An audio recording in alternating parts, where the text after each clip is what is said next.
And we are back once again. America's #1 Shadcast, Call Me Al, is live with an absolutely incredible guest. Just when you thought that it couldn't get any better, it gets even better. You had no idea that this was coming.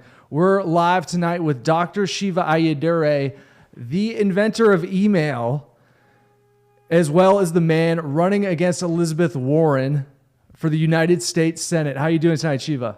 I'm doing great, Alan. Thanks for having me on here. It's awesome. So there's so much to get into. Can you give the audience a brief background on yourself? It's an absolutely incredible story.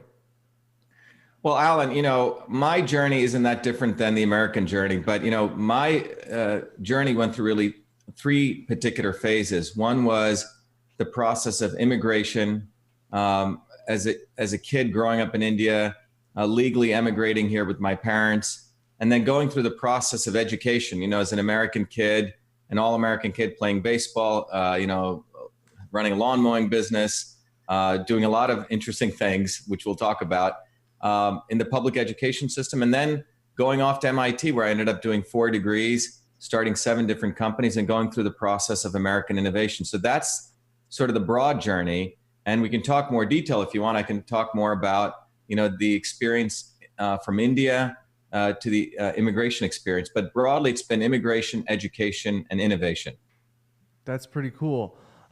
You've been on an incredible journey. One of the most awesome things I've seen recently was you were at the St. Patrick's Day parade in Boston, and it was absolutely incredible. You had a sign there, you had a bus there. We can actually pull up some of the footage. We can actually, because we have the technology to do it, pull up some of the footage from the St. Patrick's Day event. Have you guys, everybody can see this right now. Elizabeth Warren.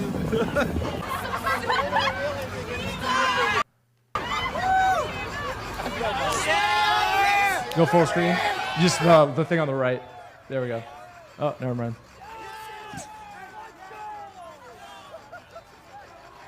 Shit, it's not working. Oh, well. But yeah, everybody gets the idea. People can go on the Twitter feed and they can look at, I think the thing that you're referring to, Alan, is, St. Patrick's Day Parade is the Boston St. Patrick's Day Parade is the second biggest parade, second to New York.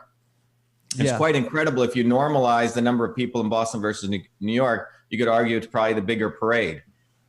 What's fascinating is Marty Walsh, the mayor of Boston, by the way, who attempted to shut down the free speech rally and try to malign it as a Nazi event, was a guy who tried to also shut down this event. And in fact, he shortened the route, which is typically a 4-mile route, much to the chagrin of many of the people in Saudi. He made it a 2-mile route. Typically 250,000 people come out every mile, Alan. And so we had roughly at least 500,000 people.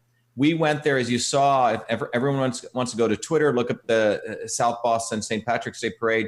We had our big bus, and literally we put on it, "Only the real Indian can defeat the fake Indian," with the Shiva for Senate sign, my picture on one side and Warren on the others. You got to understand, one of our volunteers, Richard, had signed up for this nearly 2 months before. A few days before, we find out, as we've seen in many of these events, suddenly we get a notice, oh, you guys aren't in the parade.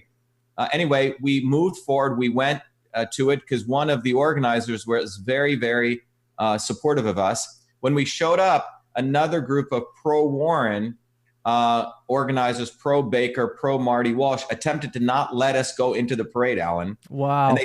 And they said that we had to cover up the picture of Warren. Yeah. Because, again, calling me a racist. So anyway, we put a white piece of paper on, and it was only in the last minute did we know that we were in. When we got in, the response was we were by far the most important and probably the most popular, not the most important, but the most popular part of that parade. There were amazing people there. You can see in that video, here's a real Indian guy, an immigrant who came from India, an all-American guy who's going through there. And you see the response of all of these people high-fiving us, supporting us. Nearly every policeman supported us and said, thank you so much that you're running. Now, what's even more fascinating, I had a lot of friends watching this. NECN, New England Cable Network, was the official TV organization broadcasting this. Well, when we went past their cameras, the Army, there was an Army group before us, we were there, and then the pirates. So my friend John, he said, Shiva, I don't see you. Well, what they did was, Alan, they pointed the camera to the ground when we came by. Wow. That's what I call racism, right? Mm-hmm. This is NECN, which claims that they're a bunch of liberal guys. These are the real racists, because the story of Shiva for Senate, the story of our journey, goes against all their narratives, which is to try to box, someone like me. Oh, you're supposed to actually be a Democrat and you're supposed to be paying homage to us. Well, that's not what this guy does. So that bothers them. So we get hit with real racism, frankly, from the left consistently. And the so-called, establishment right doesn't really like us, because we start poking holes into the fact that they're actually in collusion, Republicans and Democrats. So for us, they don't know what to do with this, Alan. It's a great journey, because the people that are supporting our campaign, the core politics of our campaign are so powerful, and they're so strong. Their only solution is to try to point the camera down, right? Yeah. Not to give us mainstream media access. But it doesn't matter, because we have all sorts of alternative media right now. We go direct on social media. We got channels like you and others where we can go direct. So it's a lot of fun. They don't know what to do with us, Alan. And we are winning the hearts and minds of people from the everyday people who, quote unquote, registered as Democrats and quote unquote registered as Republicans. But the Republican and Democratic machinery, party machinery, is scared, of us, because of the fact that we're essentially coming after them and their entire party machinery.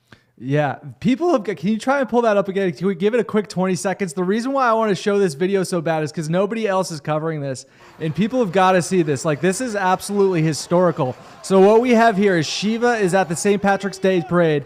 This is in downtown Boston. The reason why I have to show this is because it's nothing short of historical. Like, look at this. You got the real Indian versus the fake Indian sign traveling through downtown Boston. South Boston. South Boston. Yeah, more precisely. They're going wild. People are going crazy. And the thing is, nobody else is covering this, you guys. I didn't see this on any outlet around New England. Not one.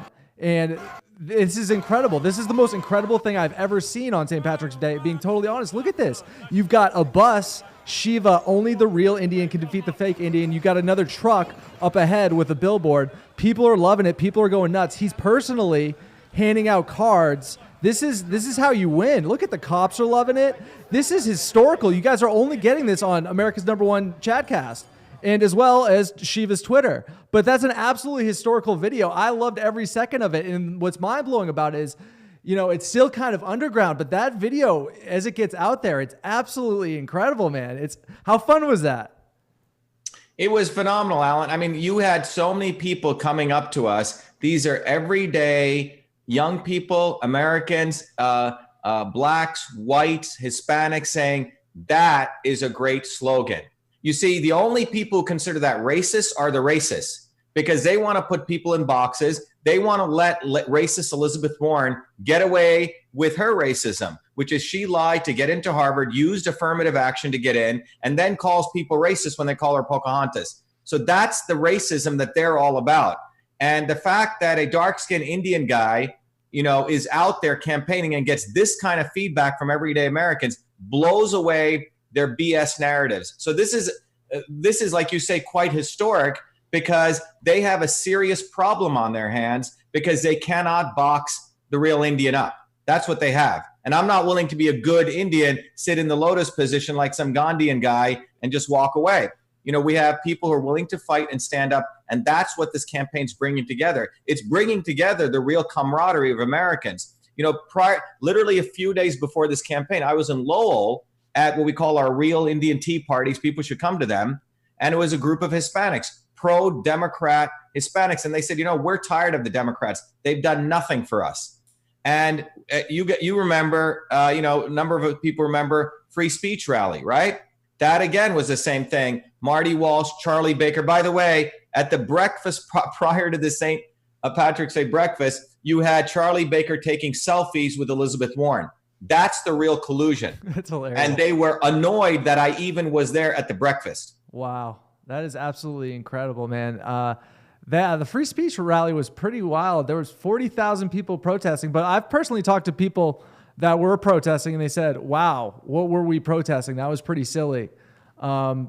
Luckily, a lot of them have seen the error in their ways and a bit of their silliness. There's so many things I want to get into. One thing I really want to get into is one thing you're an expert on is the concept of a GMO. Like what exactly is it? Because there's this big debate about, what is a GMO? Like if you modify your crops at all, technically you're genetically modifying, or is it this weird thing where they take DNA from another organism and put it inside another organism and then they have this new thing? Like what can you tell us about GMOs? It's a good question. So there's a video we have, but I'll try to explain it really simply. You see the word GMO is actually an acronym to be specific for genetically engineered food. So if I were to write the word genetically engineered foods and I put left parentheses GMO, that's the original terminology that came from Europe. Now, when it came to America, that terminology, the very insidious scientists who work with the media, they subverted the term GMO, Alan, to mean all types of genetic modification. Look, in nature, over millennia, genetic modification takes place, right? Through what we call, for example, breeding. For example, the Incans crossbred corn, right? Or people crossbred cattle. Well, you could argue that's quote unquote genetically modified. That's not what we're talking about. When we say genetically engineered foods or GMO, we're being very specific. We're talking about in a test tube or in a petri dish, taking a gene from one organism, for example, a bacteria, and shoving it into another organism like a fish, right? Which would never occur in nature, right? Mm-hmm. A fish doesn't have sex with a bacteria, or a fish doesn't have sex with a tomato, right? Yeah. So that's what we're talking about. Right. Asexual engineering. Sexual, for example, two cows mate, that's full sexual reproduction, okay? You could argue that's quote unquote genetically modified, but that's not what we're talking about. So we're talking about, to be specific, taking the gene, for example, the gene from one organism, which has a certain trait, and putting it into another gene of, let's say, a fish, okay? Two organisms that would never mate, just to be clear on that. That is what genetically engineered food is, or for that matter, genetically modified organisms, all right? Now, here's the interesting thing. If we want to delve a little bit deeper, how does a genetically engineered food or a GMO get out to the public? So for example, if you go to Whole Foods, let's say you see a GMO blueberry, right? Well, how did it get out there, right? Well, what you'll find is, as you delve deeper into this, the FDA, frankly, has a hands-off approach, and it is all based on self-reporting. Literally, Alan, you and I could start a company tomorrow to say we want to produce our own version of a genetically engineered blueberry. Well, what do? Well, we make our own version of the blueberry, and all we have to do, in fact, we don't have to do this, we would do perfunctory-wise, some tests in our back room to show that genetically engineered blueberry is substantially equivalent to an organic blueberry, okay? And what do I mean by quote-unquote substantially equivalent? That means you and I say, you know what, let's choose criteria, the amount of water content, how blue it is, the amount of, anthocyanins it has, these chemicals. We say, they're about 20%.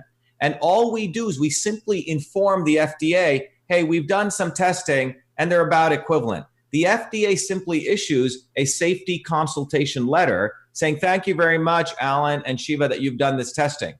And then we get to put it out there. This is what a lot of people know. There is no government oversight.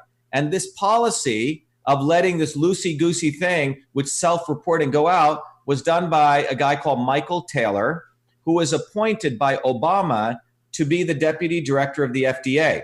Well, where did Michael Taylor come from? Well, Michael Taylor was a former head of science policy at Monsanto. Wow. That is what Obama did. It gets even more interesting.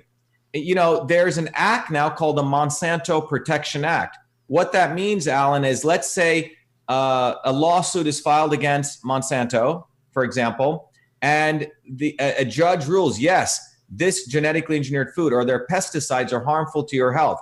And they issue an injunction so Monsanto cannot distribute that.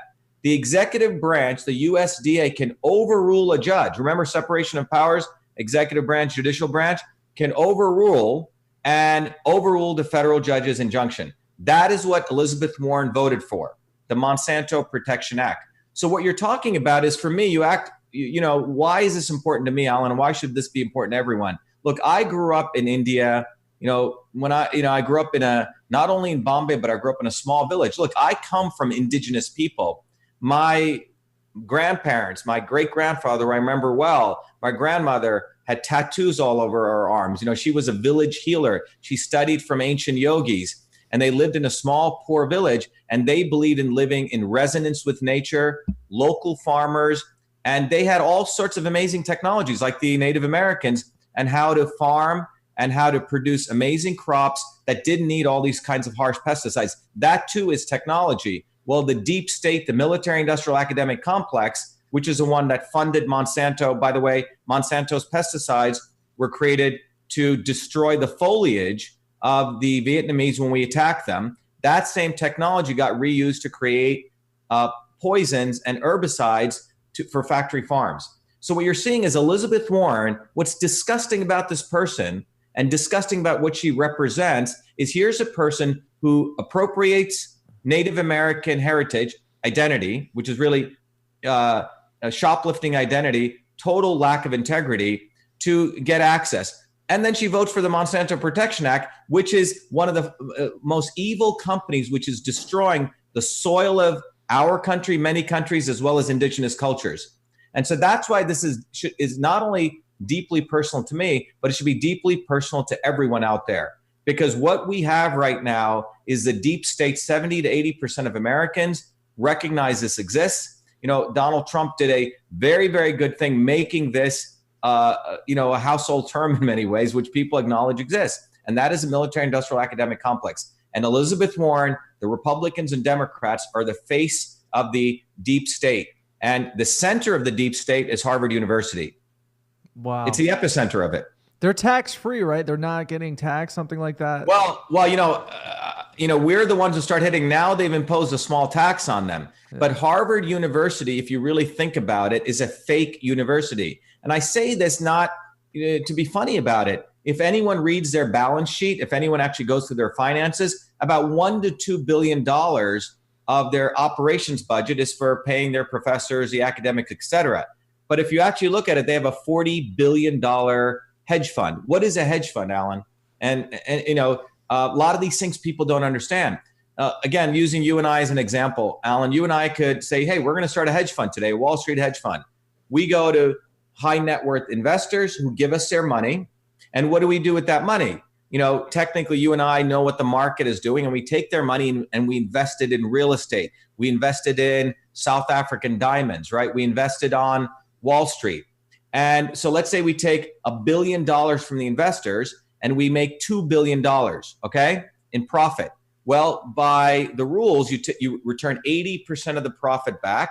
So we'd return back $1.6 billion, and we get to keep 20%, which is around $400 million. You follow? It's a hedge fund model. Well, that's what Harvard University does. They've built their hedge fund to $40 billion. Well, where do they get their input? Well, they get input from donors. They get input from tuition. They go raise money. Several years ago, they paid 6 of their hedge fund managers $58 million. Wow. It gets even more interesting. 30% of Harvard's admissions or more are legacy admissions. That means if mama and papa for dumb Johnny gave a lot of money, dumb Johnny gets into Harvard. All right? That's how Harvard University is constructed. It's a Wall Street hedge fund, and that's what pays Elizabeth Warren's salary. And isn't it incredible that she has never said anything against Harvard?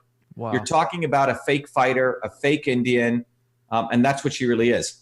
You have a long history of fighting corruption. One of my favorite stories about you is when you traveled back to India on your Fulbright, and you discovered some corruption within their science, the science department of their government, and you had to escape there in kind of a sticky situation. Can you tell us a little bit about that?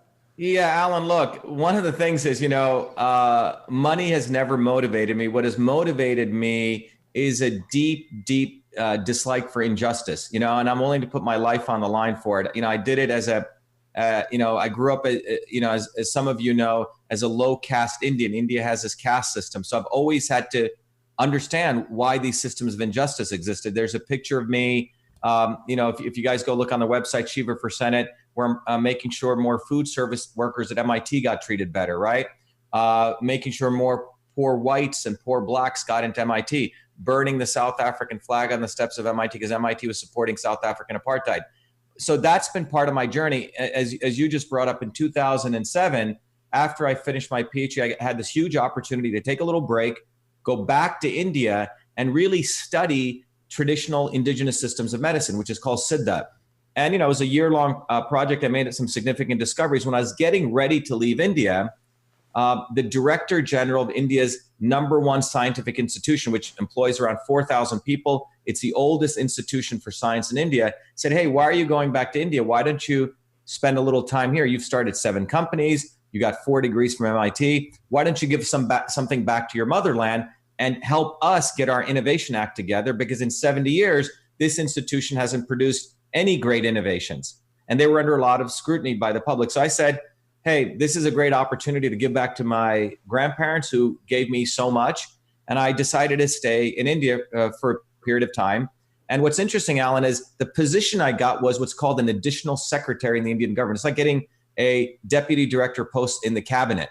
Huge bungalow in Delhi. If you've been to Delhi, it's incredible. You get a bungalow on a 7-acre plot, right? Wow. You get your couple cars. You're treated like royalty. Wow. And I was 2 levels below the Prime Minister of India. That's a senior level of position. My father-in-law at the time said, Shiva, you will never get a position like this. I had to wait until 60 to get this. Anyway, that's not what motivated me. I was like, wow, let me help these people. So I took on the position. Within 3 months, I put together a plan to unleash innovation across India, across these 37 national labs. And what I started recognizing, Alan, these guys did not really want me to do anything. They wanted me to sit there like a nice MIT puppet so they could use me to the public, but they didn't want me to do anything. My father-in-law said, Shiva, shut your mouth, be quiet, and one day you'll become the Minister of Science and Technology of India.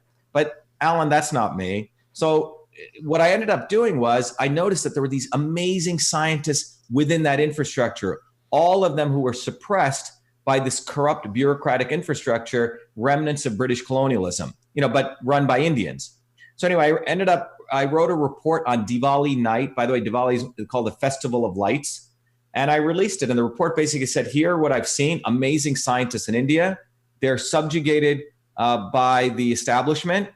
And the report went viral. In fact, it got released to the press. Within 3 hours, my email was shut down.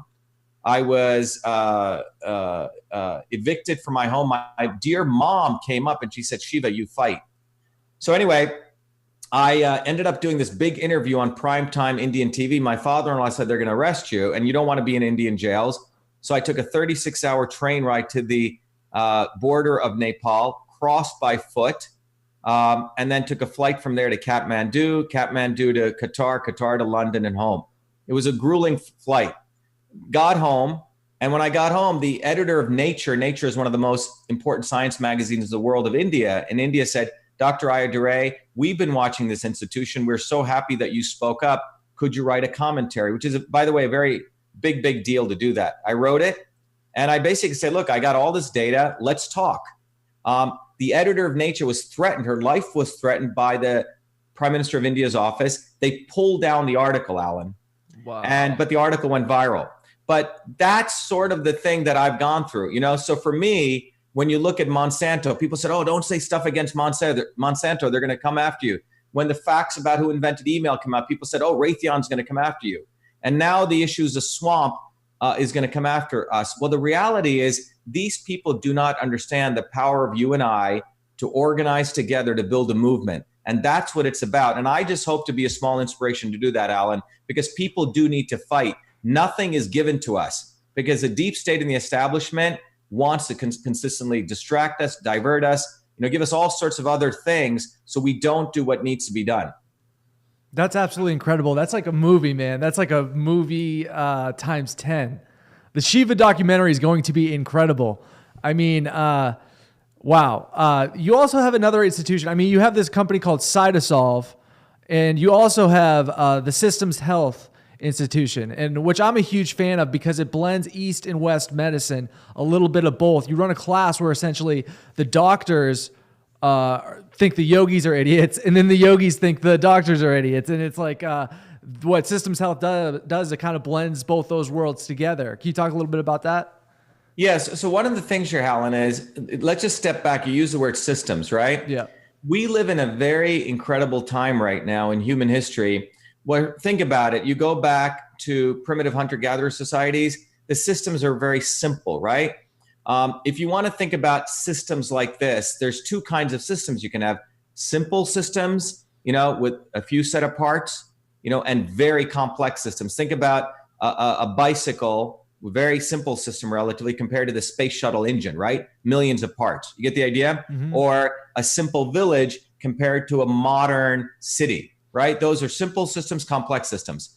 But then you have another gradation called loosely coupled and tightly coupled. What I mean by that is a system where you could have a simple system where the parts really don't talk to each other. So if something happens to one part, it doesn't really damage the whole system. And you could have a very complex system, which is tightly coupled, right? Lots of parts. And that's the world that we've created. We've created now a world which is a very complex system, tightly coupled. So you do one little thing over here, itsy weeny teeny thing, like, change a genetic modification of soy, and it's going to affect health over here, right? So this is the core understanding of systems. 90% of these politicians they're nincompoops. Most of them are idiots. They don't know math. They don't know science. They don't know physics. They don't know systems. And yet the problems of today are complex problems.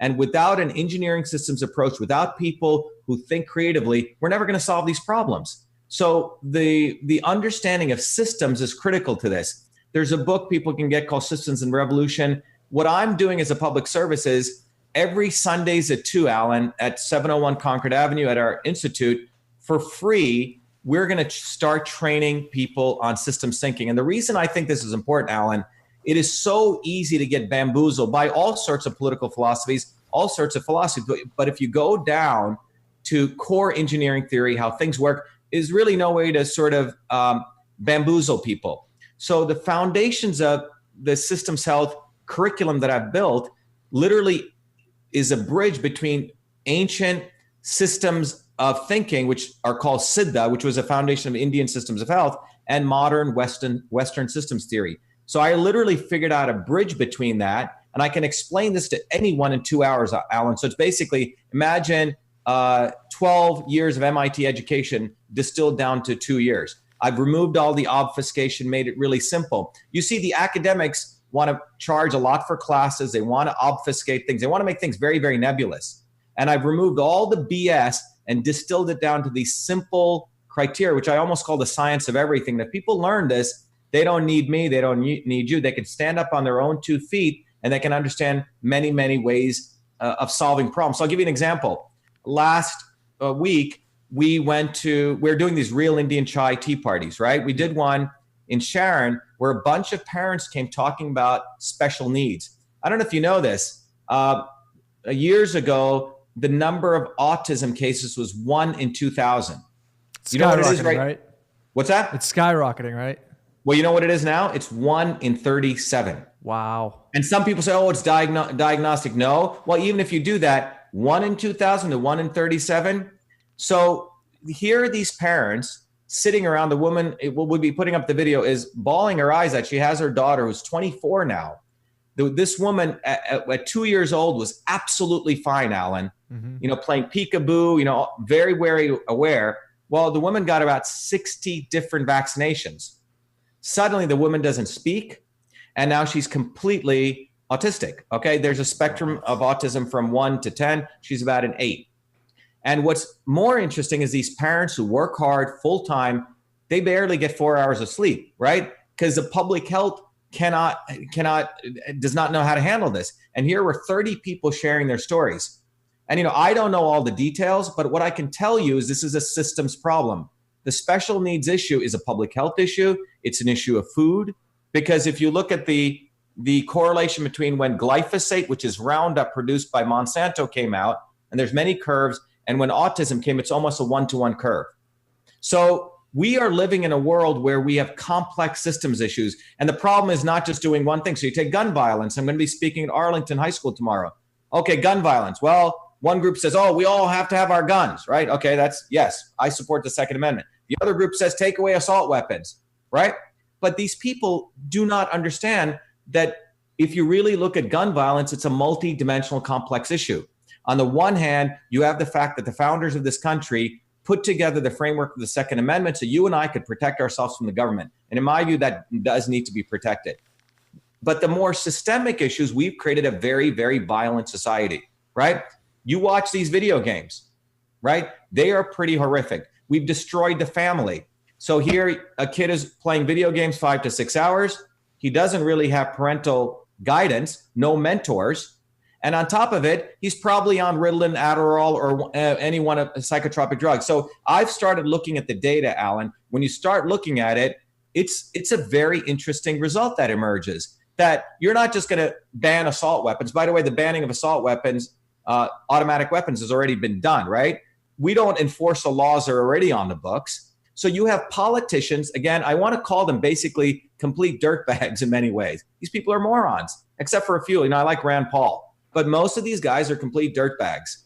And we need to treat them as dirtbags because they didn't put the time to study anything. They don't really have any skills. So you tell me they're going to solve the gun violence problem? They're going to solve special needs? They're going to solve health problems? They're going to solve nothing.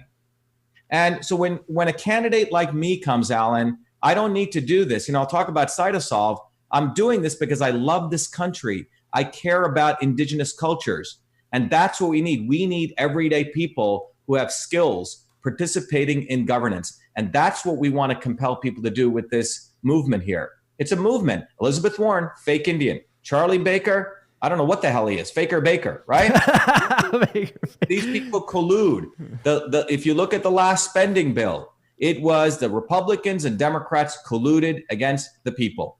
That's what's going on in this country. If you look at the income inequality exploding, poor whites, our mortality rates are skyrocketing, their level of depression. Yes, poor blacks and minorities are being mistreated, but poor whites in this country are probably one of the most abused populations.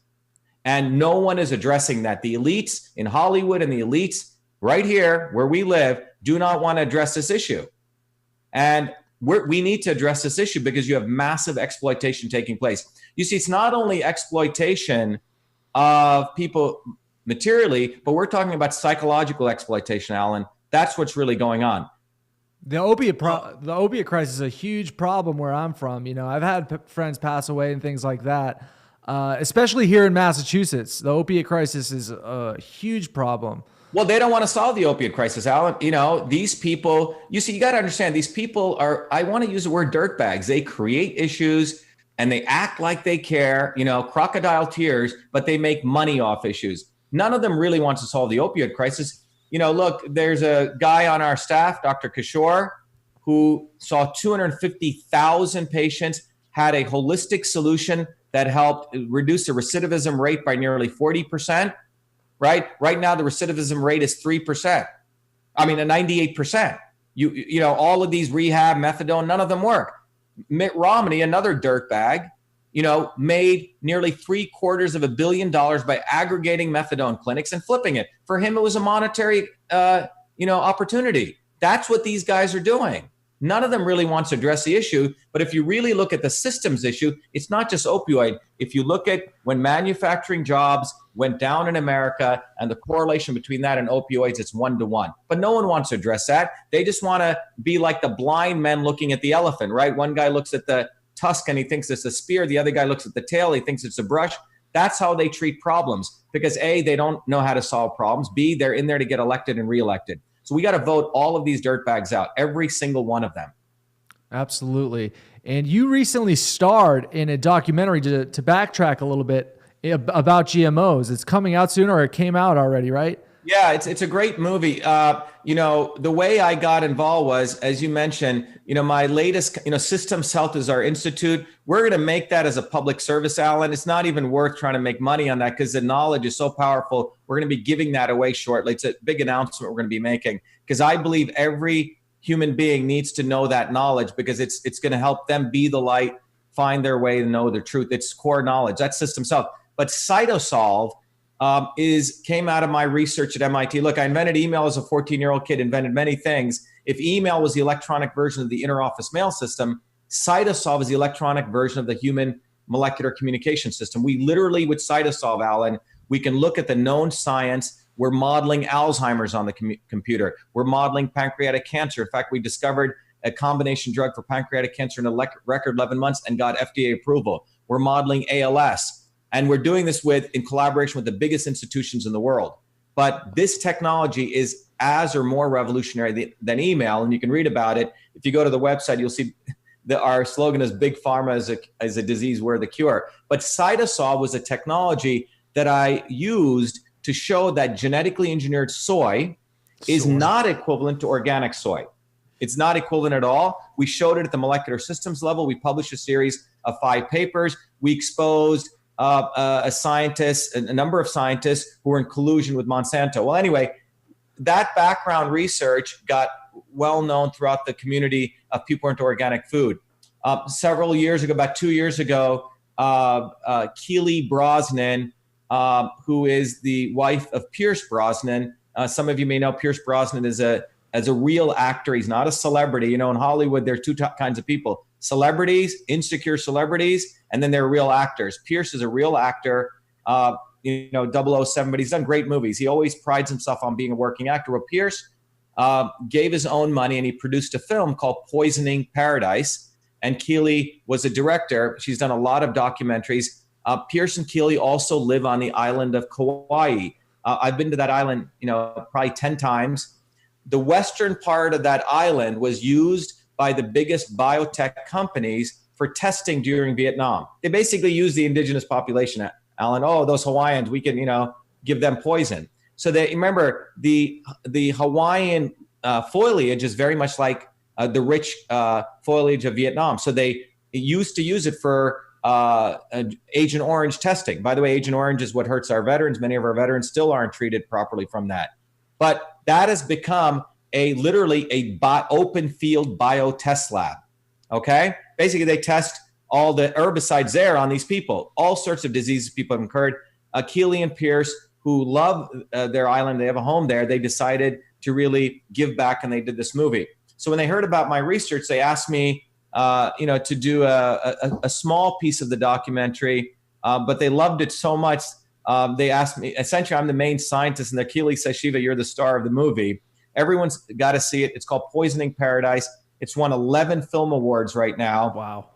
And it's a compelling movie because you learn what is it. I mean, I do a lot of the education in the movie. We have a lot of great scientists, but the bottom line is one of the important statements I make in that movie is that we need to build a movement, and all change has always come through movements, not from any of these political parties. And, when you look at the last election, we have to separate Trump, the man, from the movement. A lot of people who voted for Donald Trump were anti-establishment people. That's what we got to recognize. And Trump did a historic duty by using the platform to attack the Republicans and Democrats and the media. He's sort of in the swamp right now. It's hard to figure out what's exactly going on, but he's already done a historic duty. It's our responsibility now to escalate this anti-establishment movement, because things like GMOs, things like Monsanto are not going to go away through legislation. We need to build a movement, just like civil rights, just like women's rights. We need to build a new movement that has to go right at the heart of the deep state. And by the way, the good news is for those of us in Massachusetts, the sewer, the epicenter of that is Harvard University. That's like the Death Star. Remember the Death Star? There's that one point Luke Skywalker needs to hit and the whole thing blows up. Well, that's Harvard. Wow. That is some incredible info. One thing I want to ask you about, because it's a huge meme on the internet, is the soy factor. I always look at the ingredients to make sure there's no soy, because the soy in this country has been completely messed up. 97% of the soy is genetically engineered. I don't know if you guys can bring up this, if people have time, you can go to my educational research institution called integrativesystems.org. And, look, most of the science in this country now is pay to play now. Okay. It's really, really bad. You say, Cornell University has a #1 agricultural school in the United States. even if you're a Nobel Prize scientist, Alan, you say anything against GMOs or Monsanto, you're dead. Your career's over. Isn't it fascinating how no scientist at MIT or Harvard said anything against genetically engineered foods? So what's important is about in 2014, on the front page of MIT Technology Review, which is asserted to be the #1 technology magazine, I was on the front page in 2000 for a company called EchoMail. So, it gets you a lot of breadth of play. But on the front page of that, in 2014, they put an interesting front page article which said, "Buy fresh, buy GMOs." Think about that. This is MIT writing an advertisement for the entire genetically engineered food market. And you read the article, and it's a neo-missionary article saying how the darkies in Africa and India need GMOs because they're going to suffer so much without enough food. Well, what we really done is we devastated their food. We devastated their supply chain by destroying the soil through poison and herbicides. So as you read this article, I said, let's apply Cytosolve, my very powerful technology out of MIT, to understand what's going on. What we discovered, Alan, is that genetically engineered soy is not equivalent to organic soy. That assertion is how Monsanto got out their Roundup Ready soy out to the marketplace. And what we found out was a genetically engineered version of the soy, our mathematical prediction predicted that it would have nearly 250% less glutathione, Glutathione.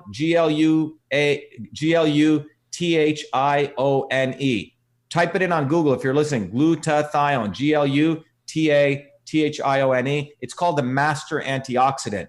You can eat foods, whey, for example. Raw milk has high levels of glutathione, for example. It's the antioxidant. It what cleans up our cells. It's like the detergent. Well, genetically engineered soy, our models predict that at 250%. We published a series of 4 papers. A dirtbag scientist, I call him a dirtbag, Kevin Folta, who claimed he had no relationship with Monsanto.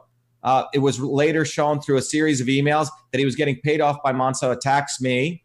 He said, oh, this is just a mathematical model. It doesn't mean reality. Well, anyway, we were fortunate to find a paper written in London by a group of scientists who actually grew the soy plant, Alan, in a greenhouse, and they got the same results. But we know why it's taking place. So genetically engineered soy in this country basically is inferior to the organic soy, but 97% is genetically engineered soy. And so it gets even more interesting. So if you think about it, if the soy plant has less glutathione levels, what do you think that means? It's like a big bodybuilder on steroids. He may look big, right? Yeah. But he's sort of weak. His tendons can break, for example, right? Yeah. So with genetically engineered soy, they've created the soy plant, which can withstand Monsanto's own herbicide, but it's weak because it has less glutathione. So you know what they've done? Around every genetically engineered soy seed, they coat it with a substance called neonicotinoids. Neonicotinoids are like a nerve agent. And the reason they did that is because when they plant the soil organisms are destroying that seed. Same stuff that's in cigarettes? As in nicotine? Same stuff? Well, yeah, it's like that. It's like that, but neonicotinoids go through the entire plant. Whoa. So, and that's what the bees are eating, which is dysfunctioning bees. So what you see what I'm saying? This is a systems issue. Oh, so think about the life cycle of the system. Here's Monsanto. They, first of all, destroyed the small farmer. They made everyone become industrialized big farmers. So now you're growing big plots of soy. So then they sold people their herbicide called Roundup, or technical name glyphosate. So these big farmers have to buy tons and tons of glyphosate, which they deliver by air, same way that they delivered Agent Orange, which is now killing the weeds. Well, they find out a few years later, wait a minute, it's also killing some of the soy. So Monsanto goes, you know what? We will take this bacteria and we'll do genetic engineering of the soy, and we'll create a new type of soy plant called Roundup Ready soy. So this soy will withstand our own herbicide. How crazy is this? Yeah. Then they force every farmer to license it. Okay. So every year they have to re-up the license. And if you use a soy seed from the previous year, you could get jail time. You could get thrown in jail. You could get lawsuits. All right. So now they've screwed up the soil with the herbicide. Then they've had to modify the soy. And now the soy plant that they've created is frankly weaker. So then they coat it with neonicotinoids. This is a systems problem. And nearly every major politician supports Monsanto. They all get paid. Elizabeth Warren voted, to protect them. So this is what we're living at a point now in human history. We can't trust the political system anymore. The establishment cannot be trusted. We need everyday people like myself, you, and others to get involved. And that's why I'm running as an independent. Winning as an independent is going to, I'm telling you, it's going to be another revolution. It's going to send a wave across this country because people say, look what happened in Massachusetts. I'm going to do that. And that's what we need. Absolutely. This election is probably one of the most historic elections. And I'm saying with all humility for this country, because we have to win in Massachusetts. And in many ways, it's interesting that the real Indian, fake Indian analogy is coming up. Because if you look at it, remember, the Indians are the ones who helped the Pilgrims. Remember that? Yeah. The Indians taught the Pilgrims how to farm, indigenous technology. Well, that's what we need right now. And that's why only a real Indian can defeat the fake Indian. And I mean that very seriously, because none of these Republican guys, one guy is out there photoshopping a picture with Trump. The other guy is a Harvard lawyer, out of law school, and the other woman ran the lottery. Come on. Yeah. Is this what we deserve? Right. The thing I always think of, and we can pull up the new shirt Shiva's coming out with soon on his Twitter, is the fact that your resume compared to her resume, it's not really comparable. Like, I don't really have anything against this lady, Warren. She's just kind of a goofy lady. You know what I mean? She should retire or something. You know what I mean? But like Shiva's resume compared to her, it's just not comparable. So he's coming out with this new shirt that kind of compares their resumes. Only a real Indian can defeat a fake Indian. Dr. Shiva, 4 degrees from MIT, inventor of email, compared to Elizabeth Warren, kind of a silly goose. And then we got this cool shirt. So I just wanted to show everybody that, because that's what I always think about. And the fact that we need to get this narrative out there. The people that are watching the show right now, you need to get this narrative out there, because this is absolutely incredible. And we do have an opportunity, because here's the thing. If people know about Dr. Shiva and they know his resume compared to Warren, there's really no comparison. And the fact that these quote unquote liberals, they're supporting soy. You guys heard it here first. They are supporting soy 1,000%. Like they're passing acts in order to protect soy, to make you less masculine. That's what that's the effect soy is having on people, right? Well, the big thing GMO with soy is, look, it's fed to a lot of animals. Okay. And then we eat that food. It starts with the supply chain. Soy, in traditional Japanese culture, it was always organic and it was fermented. Most seeds and most grains, this is traditional cultures, would always sprout things. We're never supposed to eat any of these things raw, because it's separate from this. I mean, this goes back to the issue that we don't even train people how to cook anymore, Alan. Okay? A lot of girls don't know how to cook in our generation. Well, men, yeah. I mean, the culture is completely being devastated. People don't know that, when you make grains, you're supposed to soak them, sprout them. I mean, I learned this as a young kid. These are traditional ancient technologies that are being tossed out the window. So people are getting all sorts of diseases, and it's not because the food is bad. In nature, actually, all foods in some ways are poisonous. We have to use our mind and learn how to poison them. Now, what's happened with soy is that you've completely destroyed it with this genetic engineering. It has glyphosate in it, which is a pesticide, and Monsanto's glyphosate, Roundup, just to give you the latest paper that came out in Nature, ultra low levels, not low levels, ultra low levels of Monsanto's glyphosate cause fatty liver disease. So if you take your liver, imagine it with a wall of fat around it. When you get fatty liver disease, that's the onset of diabetes and all those metabolic syndrome diseases. That is what glyphosate causes. They found glyphosate in 1 part per billion also in women's tampons, because remember, glyphosate's used in cotton. So these guys are criminal. And by the way, Bayer and Monsanto just merged recently, and the European Commission allowed that merger. We need to stop that merger when it comes to the United States. Bayer is a children's aspirin company. Monsanto was getting hit so hard. Now they're trying to redo their brand by saying, we're part of a children's aspirin company. Wow. What I think what people need to understand, Alan, these people are extremely bright. They are snakes. You have to understand that from a system standpoint, that Republican and Democrat institutions, they are both corrupt. And the founders never wanted the parties, they never wanted career politicians. These people are brilliant people. Now we have a bunch of idiots. We're going from geniuses to idiots. These people never wanted to serve in government forever. They never thought of that as a career. I mean, Washington was a surveyor. He was a farmer. He was so happy to go back to his farm. Same with Jefferson and Franklin. So these guys had skills. So I believe we need to start, I sent Elizabeth Warren a DNA test. Yeah. I think we need to send all these politicians a test. Mm-hmm. Can they solve math problems? Can they fix things? What are their skills? Do they have any skills? Are they qualified? Mm-hmm. Yeah, this is incredible. April 16th, Patriots Day, right? That's when it is, April 16th. So you're going to be literally going to Lexington and Concord on a historic battleground. Can you tell us a little bit about that? Yeah, we're going to be hosting an awesome event. Our bus will be there. As everyone knows, Lexington was when the first shot was fired. And it's a historic moment because, our election here is really like a new shot being fired. We want to create a new revolution. So we're going to, first of all, pay homage to those people who fought in Lexington, who did have the courage to fire that shot. I mean, when you think about America, Alan, you're talking about people at incredible courage. Think about that. Like the immigrants, the legal immigrants like my parents. It is a country of courage. That is what this country is about. It's not a country of wusses.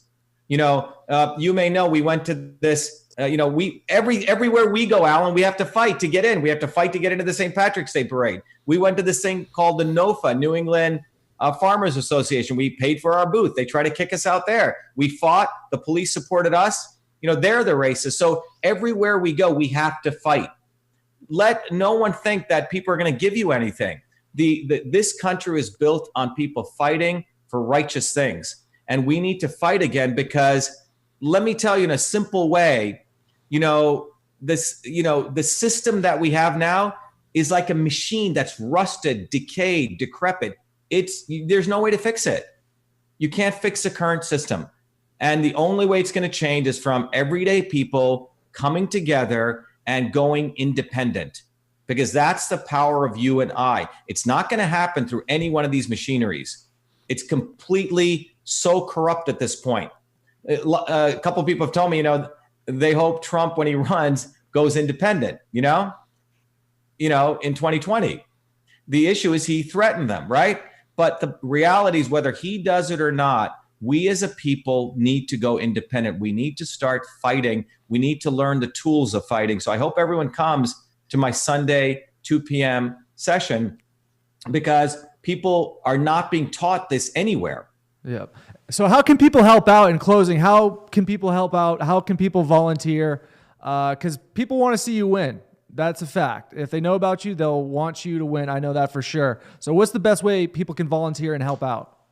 Look, there's two ways people can help, and I'm holding up this V here if you see it. V means visibility leads to votes, leads to victory, okay? Visibility, votes, victory. Well, one way we get visibility is if whatever money you want to give us, $5, $10, $2,700, whatever you want to give, go to shivaforsenate.com, SHIVA, #4, donate whatever you can. That's one way, because we will use that money. And by the way, we don't have political consultants. We're not paying off middlemen. Every penny we put right into whatever we're doing. And by the way, you have to understand, I'm still a frugal entrepreneur. I don't like to waste money. The second way is you can volunteer. We want to build an array of volunteers across this country. Every Sunday at 2, you're welcome to come to our office. You will get a bumper sticker. Alan just show you the t-shirt. You'll get a t-shirt. You'll get flyers.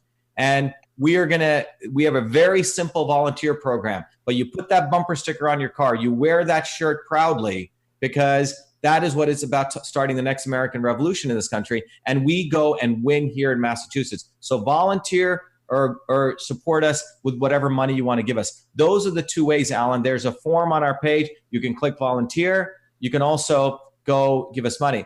The most important thing right now is anyone who's out there, we're collecting signatures to get on the ballot. And that's what we need to do. Number one, anyone who wants to help out can right away help us out on that. All right. Absolutely fantastic, historical interview. It was an absolute pleasure having you, and I'd like to talk to you again very soon. Thanks, Alan. Thanks for everything you're doing, and keep up the great work. All right. That was Dr. Shiva for Senate looking toward victory in 2018. That was absolutely awesome. You guys got to share this everywhere. Everybody in the chat right now, you appreciate how awesome and historical that interview was. Get it everywhere. Get it on poll. Get it on your Facebook. Get it on your Twitter. Get it on your Gab. Personally, email it to friends because why not? You got to get this out there. This is outstanding. And, you know, whether you're right or left, I'm Al Right, as you guys all know. I represent the Al Right.